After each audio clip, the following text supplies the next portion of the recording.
Bernays set out to experiment with the minds of the popular classes. His most dramatic experiment was to persuade women to smoke.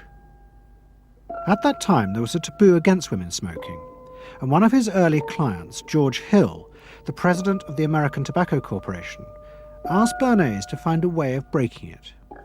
He said, we're losing half of our market because men have invoked a taboo against women smoking in public. Can you do anything about that? I said, let me think about it. And then I said, have I your permission to see a psychoanalyst to find out what cigarettes mean to women? He said, what'll it cost?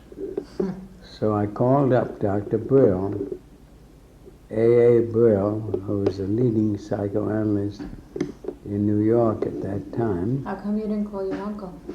Why didn't you call your uncle? Because he was in Vienna. A.A. Brill was one of the first psychoanalysts in America.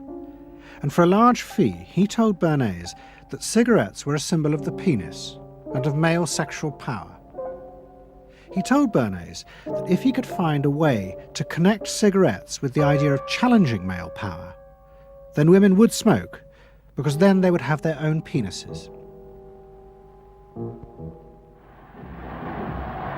Every year, New York held an Easter Day parade to which thousands came, and Bernays decided to stage an event there. He persuaded a group of rich debutantes to hide cigarettes under their clothes.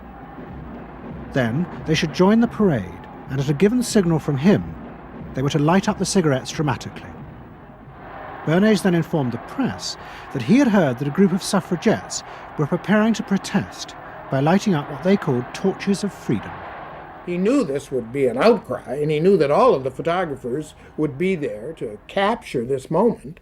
And so he was ready with a phrase, which was torches of freedom. And so here you have a symbol, women, young women, debutantes, smoking a cigarette in public with a phrase that means anybody who believes in this kind of equality pretty much has to support them in the ensuing debate about this, because torches of freedom. I mean, what's on all American coins? It's liberty. She's holding up the torch.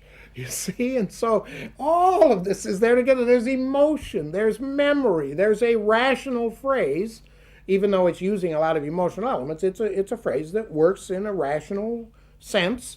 All of this is together. And so the next day, this was not just in all of the New York papers, it was across the United States and around the world. And from that point forward, the sale of cigarettes to women began to rise. He had made them socially acceptable with a single symbolic act.